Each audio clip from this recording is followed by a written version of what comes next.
வணக்கம் மாணவர்களே. இப்போ வந்து நான் வந்து ஆணிமணி சட்டம் வந்து எல்லோரும் செஞ்சுக்கிட்டு வந்துருக்குறீங்க இல்லையா? இதில் வந்து கொடுத்துருக்குற நம்பரை நீங்கள் என்ன பண்ணுங்கள், ஆணிமணி சட்டம் ஒவ்வொருத்தராக போட போகிறீங்க. போடுங்க பார்க்கலாம். முதல்ல என்ன பண்ணணும், என்ன போடணும்? 1 10 போடுங்க.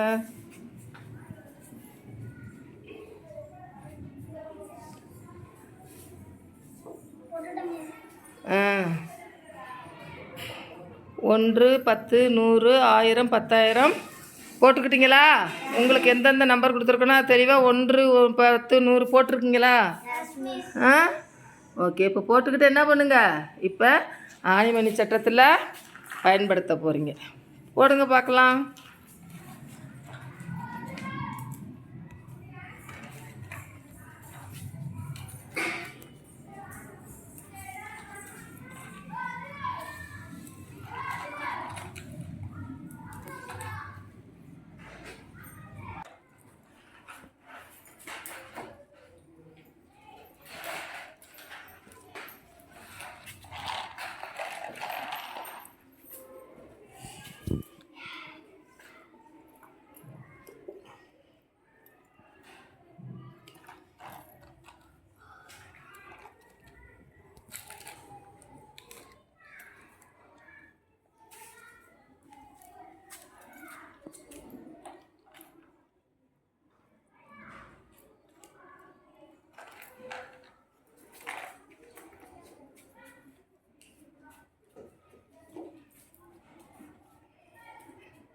எத்தனை ஒன்றுகள் எத்தனை பத்துகள் அப்படின்னு மனசுக்குள்ளே சொல்லிக்கிட்டே என்ன பண்ணணும், போடணும்.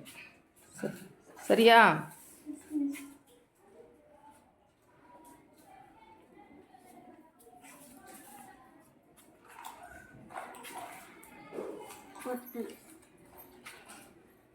போட்டிங்களா?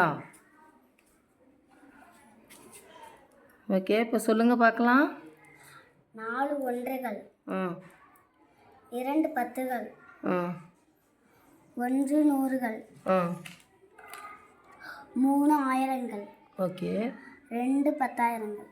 ஓகே. இதை இப்போ சொல்லுங்கள் பார்க்கலாம். இது அப்படியே 42,132. Very good, very good. நீங்கள் போட்டிங்களா? நீங்கள் போட்டிங்களா? என்ன போட்டிருக்கீங்க சொல்லுங்கள்.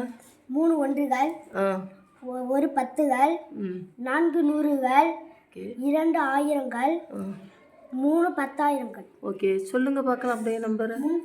32,413. Very good, very good. நீங்கள் போட்டிங்களா? சொல்லுங்கள். 4 ஒன்றுகள், 2 பத்துகள், 6 நூறுகள், ஓகே, 3 ஆயிரங்கள், 1 10,000ங்கள். Very good. இப்போ சொல்லுங்கள் பார்க்கலாம். 13,624. Very good, very good, very good. நீங்கள் போட்டிங்களா? ஓகே. சொல்லுங்கள். 6 ஒன்றுகள், 4 பத்துகள், 2 நூறுகள், 1 ஆயிரங்கள், ஓகே, 5 10,000ங்கள். ஓ, இப்போ சொல்லுங்கள். 64,215. Very good, very good. இப்போ எப்படி ஆணிமணி சட்டம் போட்டு பார்க்குறதுனால உங்களுக்கு வந்து இடமதிப்பீடெல்லாம் தெரியுதா? கரெக்டாக தெரிஞ்சுக்கிட்டீங்களா? Okay, okay.